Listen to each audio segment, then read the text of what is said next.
요한복음 18장 1절부터 11절까지 말씀을 제가 대신 받들어 봉독해 올립니다. 예수께서 이 말씀을 하시고 제자들과 함께 기드론 시내 건너편으로 나가시니 그곳에 동산이 있는데 제자들과 함께 들어가시니라. 그곳은 가끔 예수께서 제자들과 모이시는 곳이므로 예수를 파는 유다도 그곳을 알더라. 유다가 군대와 대제사장들과 바리새인들에게서 얻은 아랫사람들을 데리고 등과 횃불과 무기를 가지고 그리로 오는지라. 예수께서 그 당할 일을 다 아시고 나가 이르시되 너희가 누구를 찾느냐? 대답하되 나사렛 예수라 하거늘 이르시되 내가 그니라 하시니라. 그를 파는 유다도 그들과 함께 섰더라. 예수께서 그들에게 내가 그니라 하실 때에 그들이 물러가서 땅에 엎드러지는지라. 이에 다시 누구를 찾느냐고 물으신데 그들이 말하되 나사렛 예수라 하거늘 예수께서 대답하시되 너희에게 내가 그니라 하였으니 나를 찾거든 이 사람들이 가는 것은 용납하라 하시니 이는 아버지께서 내게 주신 자 중에 하나도 잃지 아니하였사옵나이다 하신 말씀을 응하게 하려 함이라. 이에 시몬 베드로가 칼을 가졌는데 그것을 빼어 대제사장의 종을 쳐서 오른편 귀를 베어버리니 그 종의 이름은 말고라. 예수께서 베드로더러 이르시되 칼을 칼집에 꽂으라. 아버지께서 주신 잔을 내가 마시지 아니하겠느냐 하시니라. 아멘. 이것은 하나님의 말씀입니다. 저는 오늘도 여러분의 마음이 정말 활짝 열어져서 살아계신 하나님의 음성을 듣고 돌아가시는 오늘 복된 예배 될 수 있기를 주님의 이름으로 축복드립니다. 누구나 저마다 할 것 없이요 생각할 때마다 스스로 계면쩍어하는 그런 경험들이 몇 가지가 있을 것입니다. 그중 한 가지가 저는 이 현대차 투산에 관한 것입니다. 이 불이 지금 확 안 들어와 있나요? 불이 좀 떨리고 있는 것 같은데. 현대차 투산에 관한 것인데요. 친구 목사님과 이 차가 나온 지 얼마 안 돼서 친구 목사님과 대화를 나눈 중에 제가 그랬어요. 현대에서 새 차 나왔는데 참 좋더라고요. 그래서 무슨 차인데요? 하고 물어봐요. 그래서 턱슨이요. 그래서 턱슨. 지금 이해가 잘 안 되시나 보죠. 그렇죠? 이 현대차 이 턱슨이 원래 TOUCSON인데요. 그를 턱슨이라고 하지 않고 글자 발음대로 읽으면 턱슨인데 이게 사실은 읽는 보편적인 말은 투산이에요. 투산 아리조나. 근데 우리가 그 지명을 모르는 사람은 이거 이렇게 설명하면 재미없는 거거든요. 아무튼 뭐 해봅시다. 그래서 이제 저는 턱슨이 나왔다고 무슨 말이냐고 했더니 계속 아닌데 투산인데 계속 그러시는 거예요. 근데 제가 나중에 돌아보니까 이 목사님이 참 인격자세요. 거기서 또 뭐 스마트폰 꺼내가지고 이거 내가 보여줄게 보라고 딱 그러면 왜 그런 분들 있잖아요. 그렇죠? 좀 틀리면 턱슨이면 어떻고 투산이면 어떻습니까? 지나가면 다 아무 의미 없는 일인데 근데 저는 생각하니까 젊은이들이 이제 시세말로 하면 좀 뭐가 팔린다 그 말이었었어요. 참 생각할 때마다 부끄러워요. 참 모르고 있는데 제가 우겼다는 게 여러분 한국말 중에 그런 말 있죠. 우기는데 뭐 없죠? 장사 없어요. 우기는 장사 없어요. 그러니까 제가 나이가 들어가면서 늘 좀 조심하려고 하는 게 있습니다. 어르신들한테는 좀 외람된 말이지만 그래도 제가 나이가 들어가면요 자꾸 내 생각이 옳은 것처럼 느껴지는 경향이 많아지더라고요. 그래서 내가 이걸 참 조심해야 되겠구나. 주장하는 자세가 아니라 아마 그래서 바울이 고린도 후서 10장에서 그렇게 말하지 않았나 생각을 해봐요. 하나님의 아는 것을 대적해서 높아진 것을 다 무너뜨리고 모든 생각을 사로잡으라. Take every thought captive. 그러니까 우리의 마음을 다 이렇게 사로잡아야 돼요. 사로잡아서 그 마음을 누구한테 복종시키냐? 내 경험에 복종시키는 게 아니에요. 내 지식에 복종시키는 것이 아니고 내가 지금 쌓아놓은 명예에 복종시키는 것이 아니고 누구에게 복종?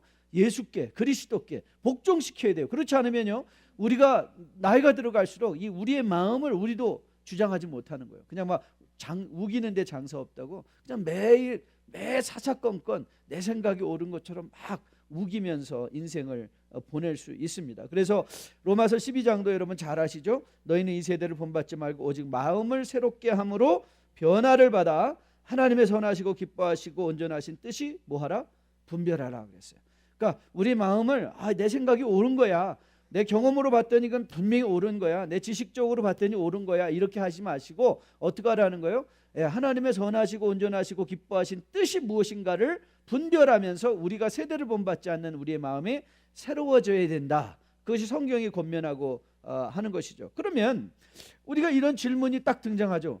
How can we do that? 어떻게 우리 마음을 이렇게 그냥 잘못된 지식으로 우기지 않고 어떻게 늘 새롭게 하여 하나님의 뜻을 분별할 수 있을까? 여러분 간단합니다. 거울을 보시면 돼요. 거울.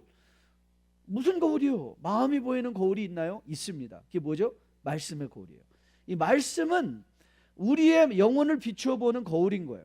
그래서 그 말씀에 그래서 성경이 어떤 이 다른 종교의 선포적인 명제로 이렇게 막 무슨 룰로 1, 2, 3 이렇게 한 게 아니라 사건으로 우리에게 역사로 기록된 이유가 거기 있는 거예요.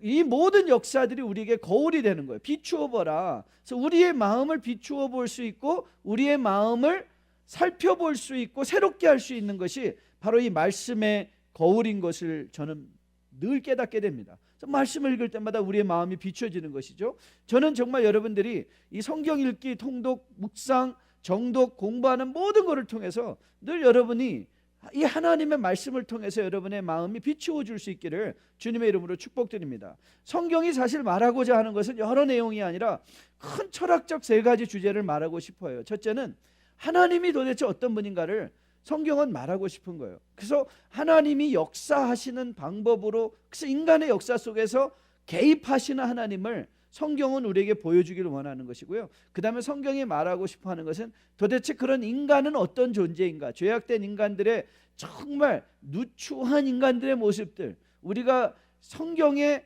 영웅이라고 생각하는 사람도 결국 다 헤쳐 들어가 보면 그냥 결점투성이인 그 인간의 모습을 적나라하게 보여주는 이유가 어디 있습니까? 우리가 필히 알아야 되는 인간의 타락된 모습 때문이죠. 그리고 성경이 말하고 싶은 것이 타락된 인간을 어떻게 하나님은 구원하시느냐. 그래서 예수 그리스도를 통하여 구원해 주시는 이 3가지 주제가 큰 주제인 것을 보게 돼요. 그래서 우리는 이런 차원으로 우리가 지난주에 접근을 하면서 우리는 이 본문에서 등장한 예수님은 어떤 분이셨는가, 하나님이 어떤 분, 하나님 삼위일체 되신 성자 하나님이 어떤 분인가를 집중적으로 묵상했죠. 그러면서 하나님은 십자가를 자원해서, 그렇죠? 십자가는 순종이고 자원함이다라는 것을 배우시면서 능력이 부족해서 지신 것이 아니라 아버지의 뜻을 알고 순종하기 위하여 십자가를 지러 가신 예수 그리스도를 우리가 묵상하며 하나님이 어떤 분인가를 교훈받았습니다. 오늘은 이제 그 주님을 만난 것을 우리가 이제 한 단계로 놓고 오늘 우리가 집중적으로 묵상하려고 하는 것은 가룟 유다예요. 인간 가룟 유다.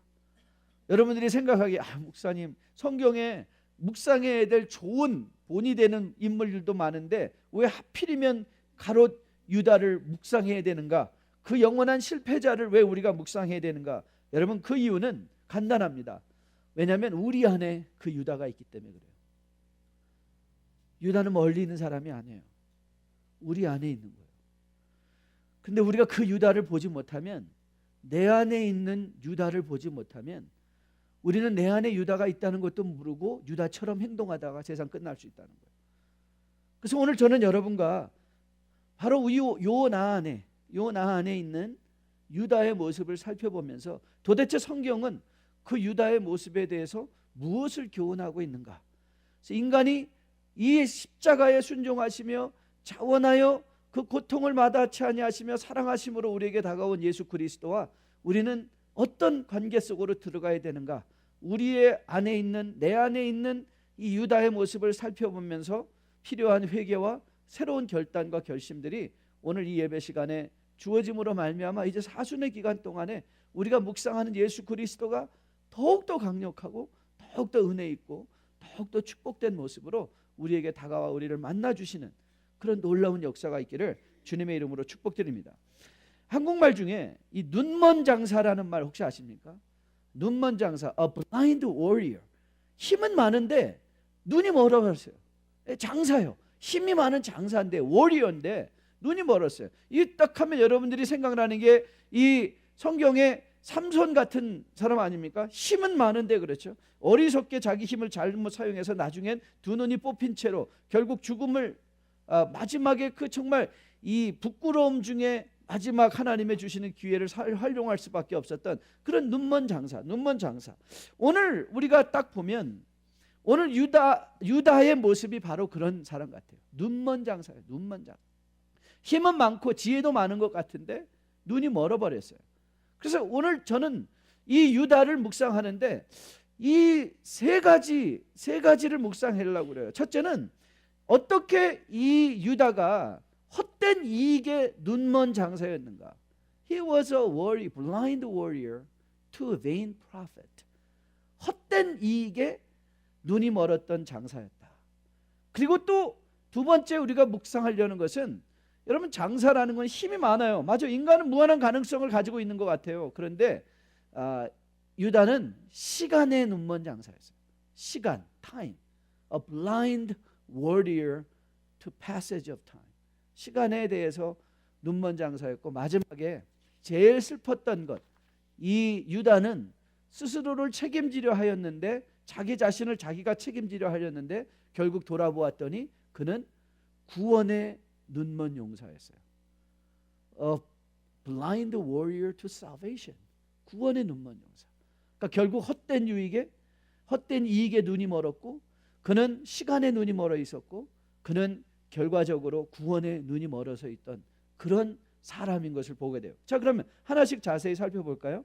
오늘 본문을 보시면 유다와 관련된 두 구절의 말씀이 등장하는 것을 보게 돼요.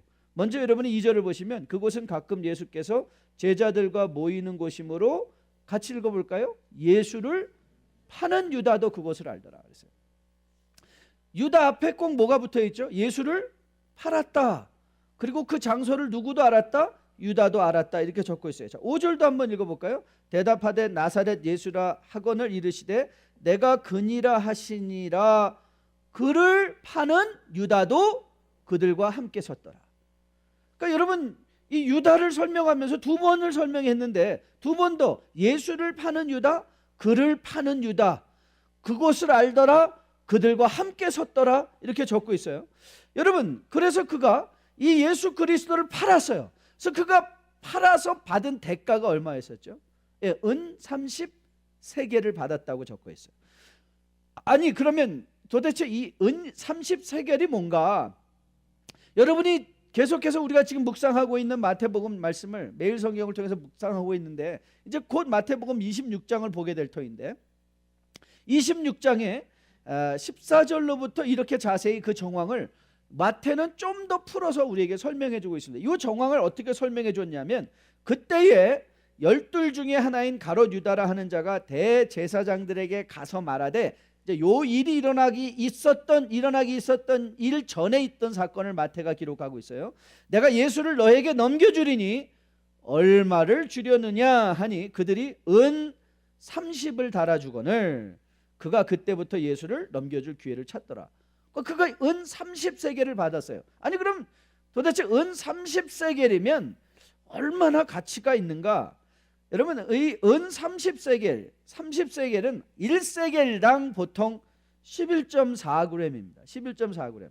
1세겔이 11.4g인데요. 그러면 30세겔이면 총 342g이 되고요. 이거를 돈수로 따진다면 3.75g이 환돈인 거 아시죠? 그러니까 이게 약 91돈이 돼요. 91돈. 그래서 제가 현재 시세 은값을 살펴보았어요. 그러니까 현재 시세는 얼마냐? 저는 은이 그렇게 싼지 몰랐어요. 91돈 그러면 우리에게는 좀 많은 것 같은데 현재 은 한 돈이 1617원이에요. 그러니까 은 팔 생각하지 마세요. 그냥 갖고 계세요. 한 돈에 1617원이래요. 그래서 이걸 계산해 보니까 13만 원밖에 안 돼요. 근데 사실 이건 우리가 생각하는 은의 가치고 그 당시에 이 세겔이라는 것이 화폐의 가치였는데 은이 한 세겔이다 그러면 보통 사람들이 어떻게 계산을 했냐면 장정의 4일치 일당이다. 4일을 장정이 버는 일당이다. 그래서 장정이 하루 버는 일당을 한 데나리온이라고 그렇게 하고는 했거든요.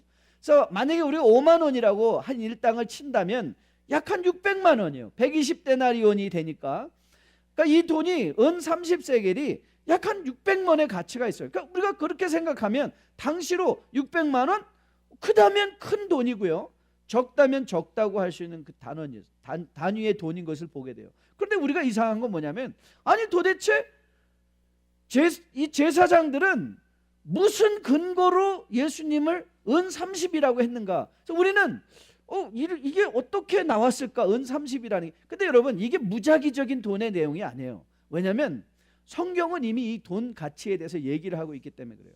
여러분, 출애굽기 21장을 보면 출애굽기 21장 32절에 이런 말씀이 등장합니다.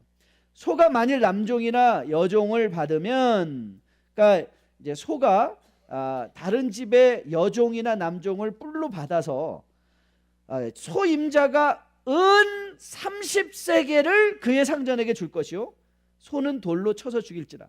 그러니까 유대인들에게서 은 30세겔 하면 이거는 그냥 화폐의 가치가 아니라 종 하나 죽으면 물어야 되는 그런 돈이었던 거예요.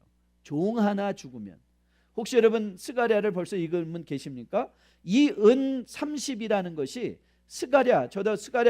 저는 말라기까지 딱 끝내버렸습니다. 헷갈리지 않게 딱 끝내고 이제 신약 빨리 들어가야지 하고 지금 성경 읽기 준비하고 있는데요.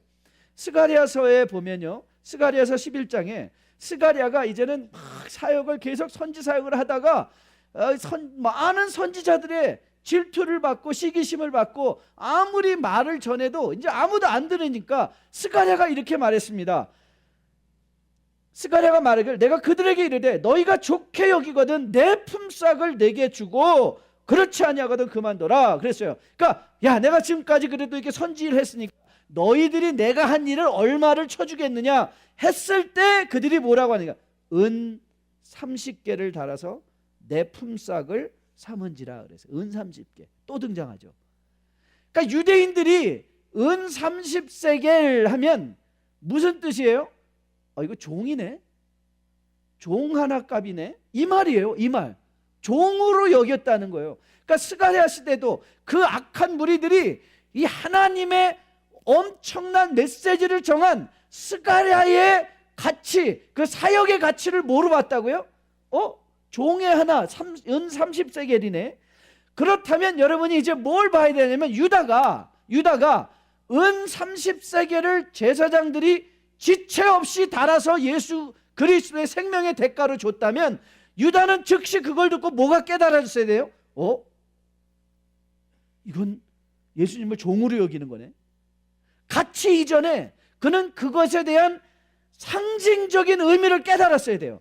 그런데 비극이 뭐예요? 헛된 이익에 눈이 멀어버리니까 그 의미를 깨닫지 못하는 거예요. 헛된 이익에 눈이 멀어버리니까 은 30개의 의미를 깨닫지 못하는 거예요. 그런데 여러분, 비극이 뭔지 아세요? 그는 자신이 예수를 팔고 있다고 생각하였는데요, 자신의 이익을 위하여, 자신의 야망을 위하여 자기가 예수님을 파는 줄 알았는데, 여러분 그거 아십니까? 실상은 자기 영혼이 팔려버린 거예요. 예수를 판다고 했는데 자기가 팔려버렸어요. 그래서 유다의 결국을 마태는 그의 복음서에서 이렇게 기록하고 있습니다. 잘 들어보세요. 그때 예수를 판 유다가 그의 정죄됨을 보고 스스로 뉘우쳐 은 30을 대제사장과 장로들에게 도로 갖다 주며 이르되 내가 무죄한 자를 팔고 죄를 범하였다 하니 그들이 이르되 그것이 우리에게 무슨 상관이냐, 내가 당하라 하거늘 유다가 은을 성소에 던져놓고 물러가서 스스로 목매어 죽은지라 대제사장들이 은을 거두어 이르되 이것은 핏값이라 성전고에 넣어둠이 옳지 않다 하고 의논한 후 이것으로 토기장에 밭을 사서 나그네의 묘지를 삼았으니 이러므로 오늘날까지 그 밭을 피밭이라 일컫느니라. 이에 선지자 예레미야를 통하여 하신 말씀이 이루어졌나니 일러스되 그들이 그 가격 매긴 자 곧 이스라엘 자손 중에서 가격 매긴 자의 가격은 곧 은 30을 가지고 토기장의 밭값으로 주었으니 이는 주께서 내게 명하신 바와 같으니라 하였더라. 그때에 예수를 판 유다가 그의 정죄됨을 보고 그들이 이르되 그것이 우리에게 무슨 상관이냐, 내가 당하리라. 내가 당하리라. 자기가 예수를 팔았는데 자기의 영혼이 팔렸어요. 자기가 예수를 넘겨주었다고 생각했는데 자기가 넘겨짐을 당했어요. 자기가 당했어요. 여러분, 바로 눈먼 이익에 따라 행동하는 어리석은 인간의 결말을 오늘 유다를 통해서 우리에게 보여주는 거예요. 저는 사순절기를 지나고 계신 우리 뉴라이프 성도님들에게 이렇게 정말 진심으로 묻고 싶습니다. Who is this Jesus Christ to you? 여러분에게 예수는 누구십니까? 여러분 예수 왜 믿으십니까? 사업 좀 잘 되게? 내 자식 좀 잘 되게? 여러분은 정말 무엇을 위하여 예수를 믿고 계시나요? 혹이라도 우리가 믿는 예수가, 혹이라도 여러분이 믿는 하나님이 우리의 원하는 것을 얻어내는, 우리의 사업을 부흥시켜야 되는, 우리의 자식을 잘 되게 해야 되는 수단으로 전락해버린 것은 아닙니까? 여러분, 아이들이 어릴 때 아빠가 여행에서 돌아오면 가방을 뒤집니다. 그리고 선물이 없으면 실망하고 눈물을 흘리죠. 오늘 아침에 들어오기 전에 분당 우리 교회 설교를 듣고 있는데 목사님이 그 아버지 학교에서 나오는 예화를 하시더라고요. 어떤 아이가 가족에 관한 글쓰기 대회에서 이런 글이 올라온 거예요. 초등학교 학생이, 엄마는 나를 돌봐 주셔서 감사하다. 냉장고는 나에게 음식을 줘서 감사하다. 강아지는 나와 놀아주니 너무 감사하다. 그런데 아버지는 왜 있는지 모르겠다. 여러분, 그 아이는 철이 없는 거죠. 아버지는 왜 계시죠? 아버지는 왜 죽어라 아침 새벽부터 일어나가서 상사의 눈치 보면서 왜 죽어라 하고 일을 하는 이유가 어디에 있죠? 자식들의 냉장고에 음식이 채워져 있기 위해서. 그래서 분당에 있는 남자, 이찬수 목사님이 그래요. 분당에 있는 남자들이, 아버지들이 꼭 꿈이 있대요. 나는 반드시 다음 세상에는 분당 아줌마로 태어나게 해달라고. 직장에서 4,000원짜리 그 국밥 우걱우걱 먹고 있는데 우리 아줌마들은 우아하게 식당마다 꽉꽉 차가지고 맛있는 거 먹고 있대요. 여러분, 자식이 아버지는 왜 있는지 모르겠다. 왜 그렇죠? 철이 없어서 그래요. 자기 먹는 것이 중요한 줄 알았어요. 냉장고가 어떻게 채워져 있는지를 모르는 거예요. 아버지가 어떻게 힘을 흘려서 그 냉장고를 채워놓고 어떻게 힘을 들여서 그 강아지를 사줬는지를 모르는 거예요. 자식이 철드는 건 그래서 나를 위하여 이렇게 희생하시는 아버지가 고맙다를 깨달아질 때 희생하는 거예요. 여러분, 우리 인생에 자식 잘 되는 거 좋아요. 사업 잘 되는 거 좋아요. 그러나 우리의 감사는 이런 죄악된 세상에서 우리를 구원해 주신 하나님 아버지에 대한 감사. 눈에 보이는 것 같지 않지만 내 인생을 주장하시고 내 앞길을 인도하시고 나의 모든 것을 합력하여 선을 이루게 하시는 이 하나님께 대한 감사. 그런데 세상의 눈이 멀면 이 하나님을 못 봐요. 하나님을 부담스럽게 생각해요.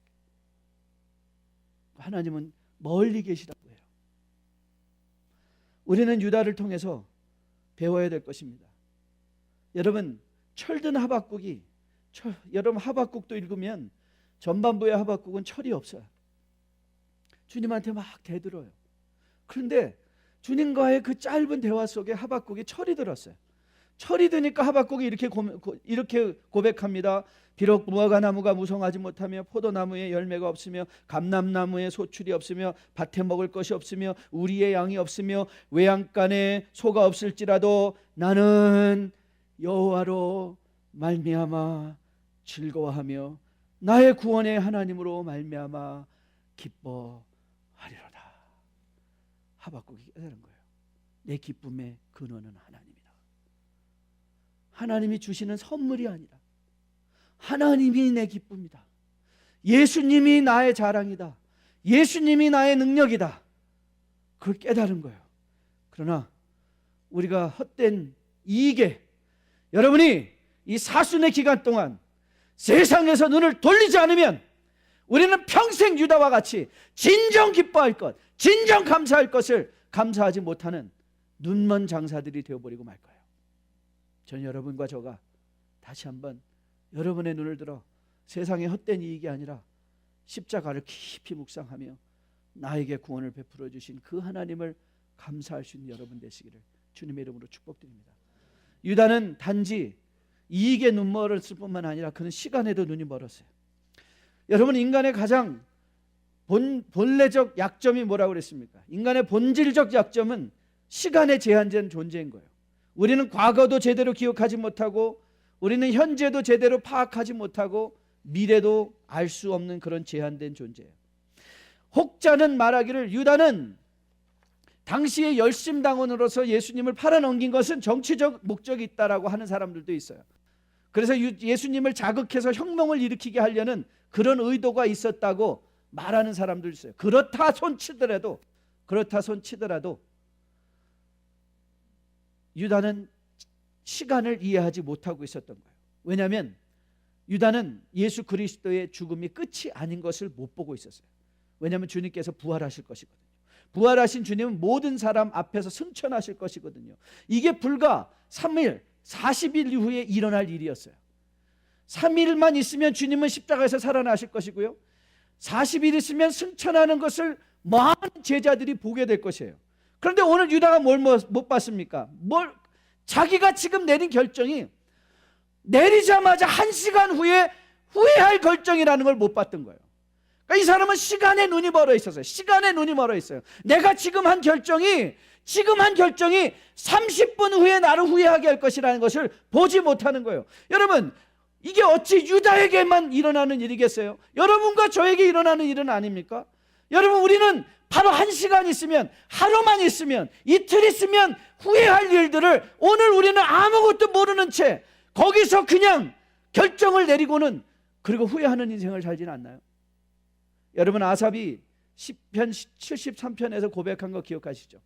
시편에서 발견하는 관계의 지혜 우리가 공부하면서, 여러분, 그 안에서 아삽이 지금 당장에 눈에 보이는 걸 갖고, 하나님, 내 발 미끄러질 것 같습니다. 억울합니다. 아니, 어떻게 믿지 않는 자들이 저렇게 잘 삽니까? 나는 왜 이렇게 죽어라? 정말 지질이 궁상입니까?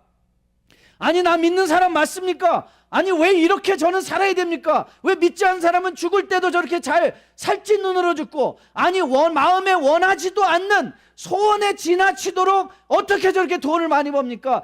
아삽에서 그냥 계속 이 불평과 원망이 나갔습니다. 현재를 보고. 그런데 하나님 그를 성전으로 불러들이셨죠.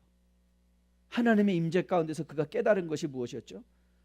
아삽은 이렇게 고백하고 있습니다. 내가 어쩌면 이르랄까요? 생각한즉 그것이 내게 심한 고통이 되었더니 하나님의 성소에 들어갈 때야 그들의 종말을 내가 깨달았나이다. 주께서 참으로 그들을 미끄러운 곳에 두시며 파멸에 던지시니 그들이 어찌하여 그리 갑자기 황폐하게 되었는가? 놀랄 정도로 그들은 전멸하였나이다. 주여, 사람이 깬 후에는 꿈을 무시함 같이 주께서 깨신 후에는 그들의 형상을 멸시하시리다. 뭐예요? 아삽이 뭘 깨달았어요? 하나님의 시간을 깨달은 거예요. 여러분, 인생에는 두 가지의 시간이 있어요. 여러분의 시간이 있고요, 하나님의 시간이 있어요. 어떤 시간이 가장 정확한 시간이라고요? 하나님의 시간이 정확해요. 여러분, 여러분의 눈으로 보이는 시간, 나는 왜 지금 이렇게 어렵냐? 왜 이렇게 힘드냐? 나는 예수님을 잘 믿으려고 하는데 왜 이렇게 꼬이냐? 풀리는 게 없냐? 그건 누구의 시간이라고요? 여러분의 시간이에요. Wait for the Lord. 주님을 기다려보라. 그러면 주님이 알려주신다. 주님은 반드시 선악간에 심판하시고 우리의 인생을 반드시 계수하시고 좋은 것으로 채워주시는 하나님, 이거를 깨달았더니 아삽이 이렇게 고백합니다. 시편 73편 28절입니다. 하나님께 가까이함이 내게 복이라. 내가 주 여호와를 나의 피난처로 삼아 주의 모든 행정을 전파하리라. 하나님께 가까이함이 내게 복이라. 여러분이 이 아삽의 깨달음이 보이십니까? 세상의 불의에 대해서, 부당함에 대해서 여러분 지금 정죄하지 아니하셔도 됩니다. 여러분, 다른 사람이 야, 여기 턱산 너무 보기 좋은데, 야, 턱산 너무 좋다. 그래도 그거 데려다 놓고 이 무식한 자야, 그게 무슨 턱산이냐 투산이지, 그렇게 안 하셔도 됩니다.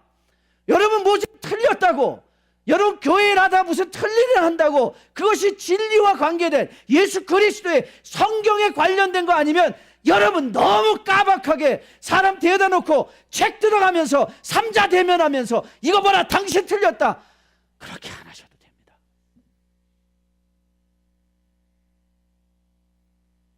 그렇게 안 하셔도 됩니다.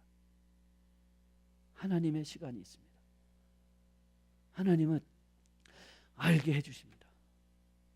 유다를 보십시오. 그래서 우리는, 여러분은 이제 시간에 눈먼 사람이 되지 않기 위해서는 You need to be looking forward. 다시 오실 예수 그리스도를 바라보는 거죠. 여러분 바울을 바울되게 한 힘이 뭔지 아십니까? 바울은 현재 삶에서 엄청나게 고생한 사람입니다. 그러나 바울을 바울되게 한 것은 장차 이 말 하나님의 영광은 내가 지금 당하는 고난과 좋게 비교될 바 없다. 미래지향적이었죠.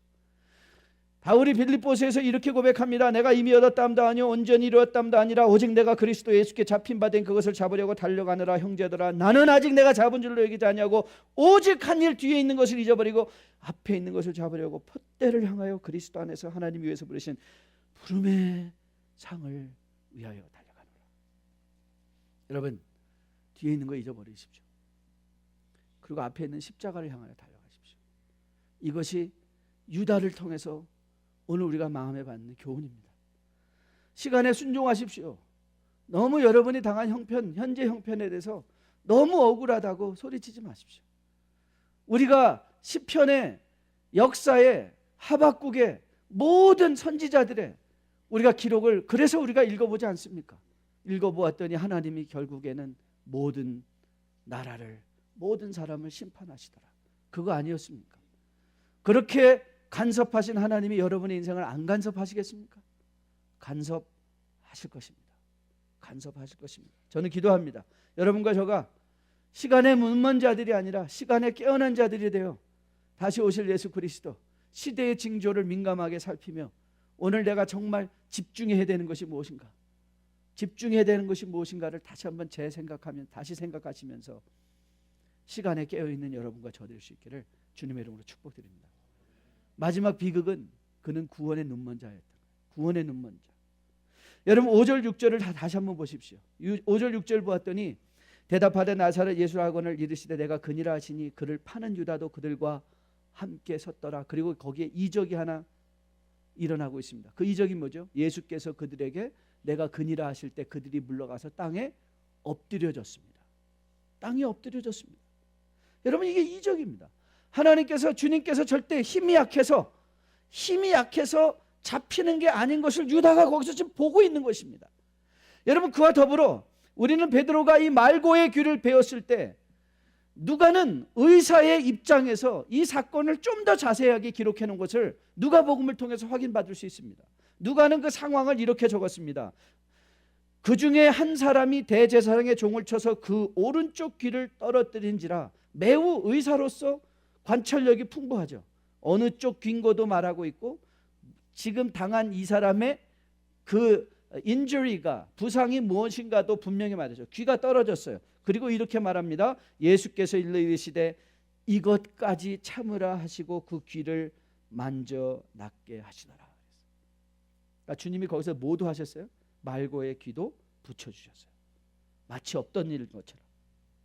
여러분 주님께서 십자가를 지시기 위해서 잡히시는 그 장면에서도 주님이 어떻게 능력의 주님인가를 보여주고 계세요. 어떻게 주님께서 십자가를 순종으로 지시는 것이지 이게 억지 십자가가 아닌 것을 보여주고, 내가 어쩔 수 없이 십자가를 지는 게 아니라 안 줘도 되는 십자가를 여러분과 저를 사랑하셔서 자원해서 주신다는 것을 거기서 보여주고 있어요. 그런데 비극이 뭐냐면요, 유다도 그들과 함께 서 있는 거예요. 유다도 거기에 함께 서 있어요. 여러분 유다는 지금 구원의 역사에 눈이 멀어버렸어요. 눈먼 자가 되어버려요. 보지를 못해요. 지금 주님께서 그런 일을 하시는데 보지를 못하고 있어요. 저는 오늘 여러분께 묻고 싶어요. What are you seeing? 여러분 뭘 보고 계세요? What do you see? 여러분 뭐 보십니까? 여러분, 여러분의 삶에 매일 아침에 여러분 누구를 만나십니까? 거울을 보고 여러분 자신을 만나십니까? 여러분 자신을 만나시면서 아이고 이 화상, 아이고 나도 오늘 죽지 못해서, 그냥 일어나면서 와요 하시면서 얼굴에는 또 왜 이런 주름이야, 오늘 또 내가 문을 열면 또 무슨 일이 일어날 거야. 여러분 매일 아침에 여러분은 누구를 만나고 하루를 시작하십니까? 여러분, 우리가 만나고 시작될 분이 누군지 아십니까? 기꺼이 능력이 있음에도 불구하고 우리의 죄를 없이 하기 위하여 십자가에 달려 죽어주신 그 예수를 만나고 여러분이 하루를 시작할 수 있다면 여러분의 인생이 어떻게 변하겠습니까? 여러분의 직장 생활이 어떻게 변하겠습니까? 여러분의 사업의 현장이 어떻게 변할 거라고 생각하십니까? 여러분, 모든 상황을 여러분이 보시기 전에, 현재 일어나고 있는 모든 일을 보시기 전에 여러분이 먼저 봐야 될 건 뭔지 아십니까? 그 뒤에 역사하시고 계신 바로 하나님이십니다.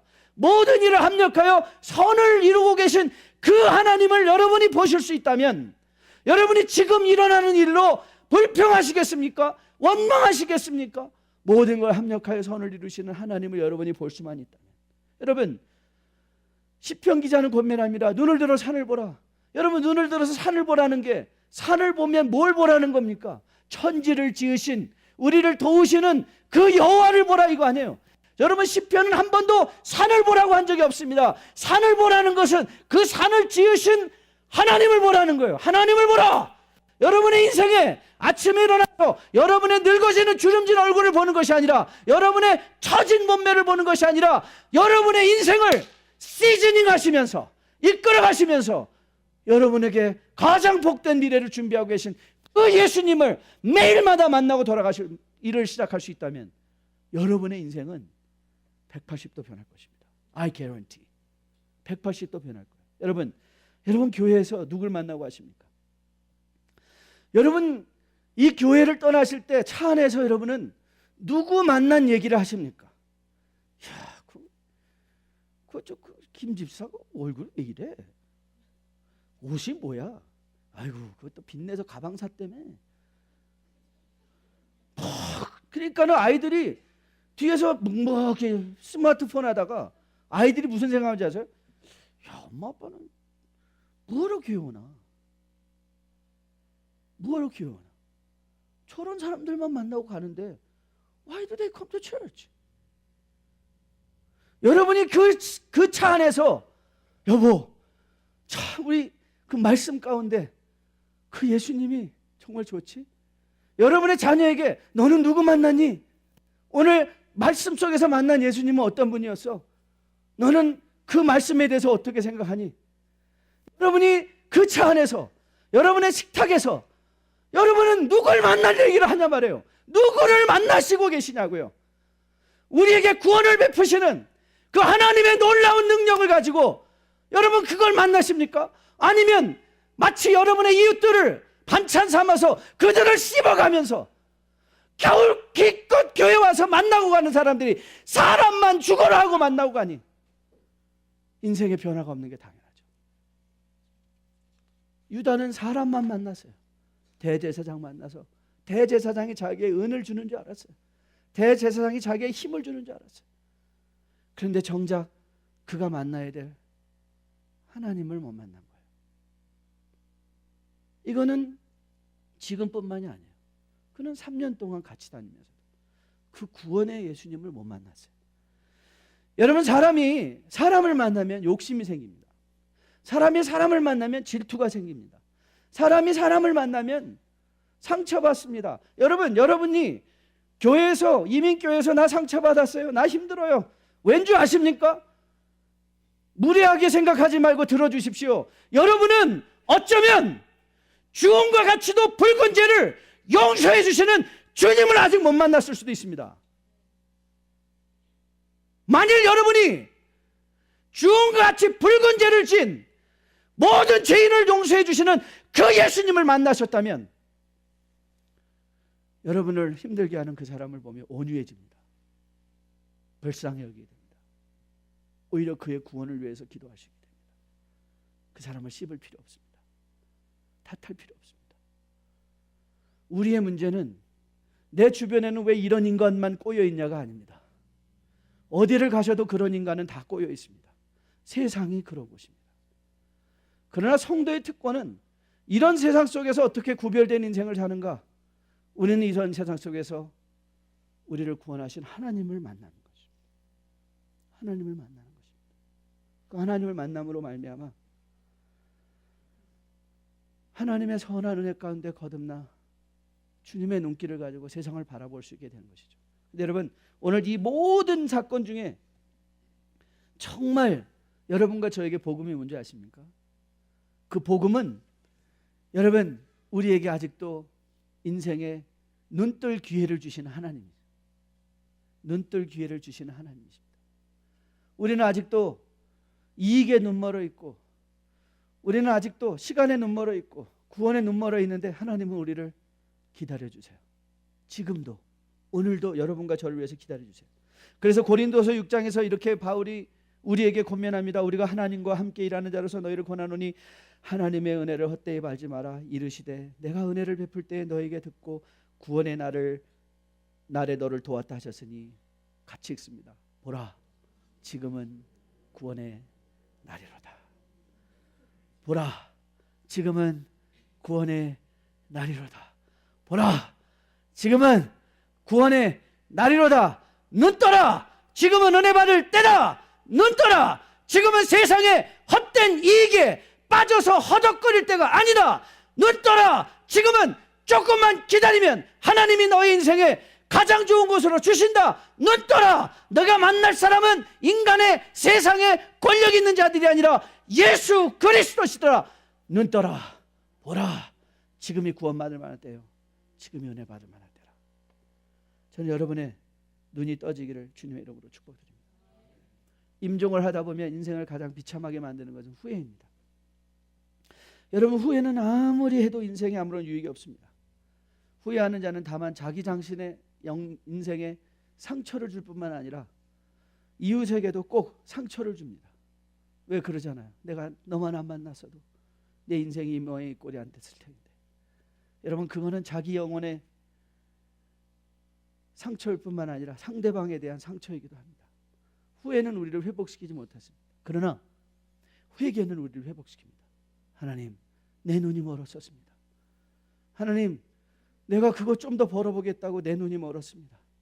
하나님, 나는 바로 코앞에 닥친 일도 모르고 이것이 전부인 양 내 목소리 높여서 하나님 앞에 함부로, 이웃들에게 함부로 대하고 나왔습니다. 하나님, 내 눈이 멀어 오늘도 나를 위하여 기다려주고 계신 예수 그리스도를 만나지 못했습니다. 오늘 내가 그분을 만나고 내 인생을 주께 드립니다. 저는 여러분 안에 이 고백이 있기를 주님의 이름으로 축복드립니다.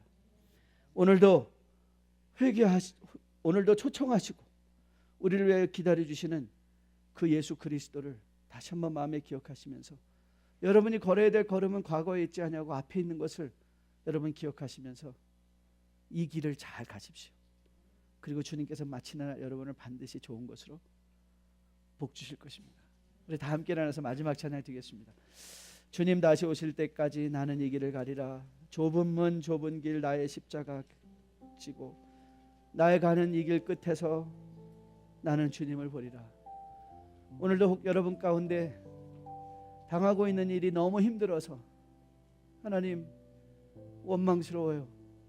왜 나는 이래야 돼요? 혹이라도 여러분들이 주변에 너무 여러분을 힘들게 하는 사람들로 둘러싸여 있어서 누구를 만나기를 힘들어하고 대인 기피증에, 그리고 자기를 숨기고 싶은 마음에 살짝 도망치고 있는 분은 혹 안 계십니까? 여러분, 하나님을 만나십시오.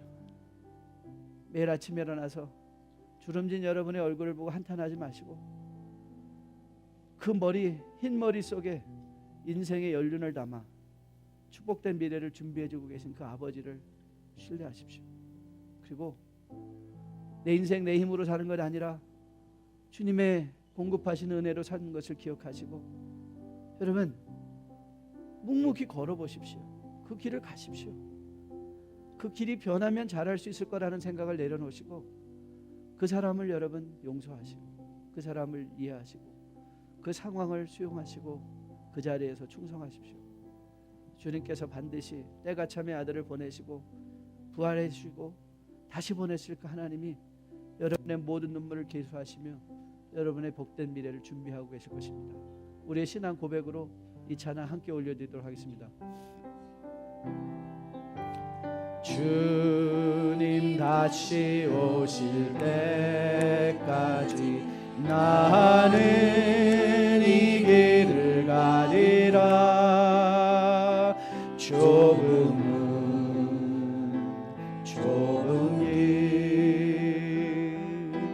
나의 십자가 지고 나의 가는 이 길 끝에서 나는 주님을 보리라.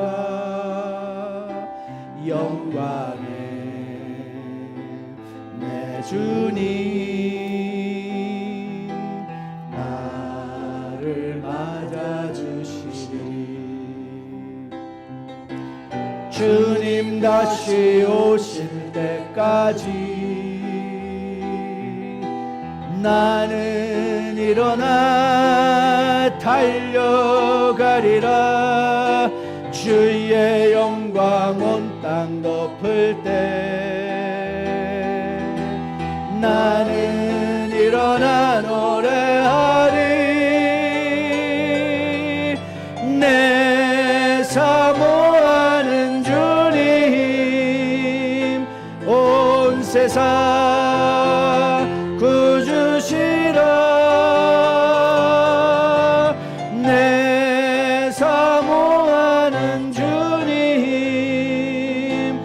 영광의 왕이시.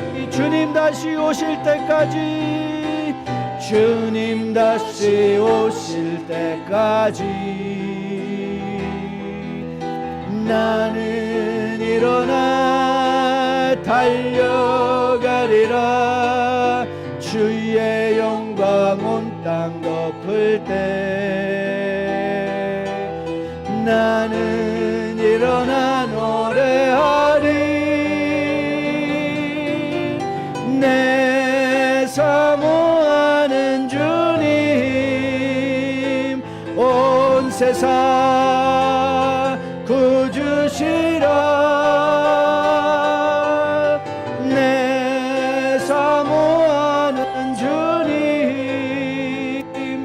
영광의 왕이시라. 영광의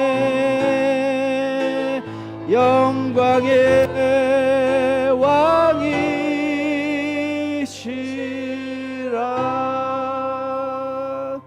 우리 시간에 잠시 한번 기도했으면 좋겠습니다. 크게 하지 마시고 한번 여러분의 심령 속에 선포해 보세요. 혹시라도 여러분의 눈은 멀어 있지 않았습니까? 우리가 마땅히 보아야 되는 예수 그리스도, 그 예수를 보지 못하고 우리는 혹이라도 세상의 헛된 이익에 눈이 팔려 있었지는 않았는가? 바로 우리의 인생에 요것까지도, 요 고난까지도 합력하여 손을 이루실 하나님을 신뢰하지 못하고 불평하고 원망하고 있지는 않는가?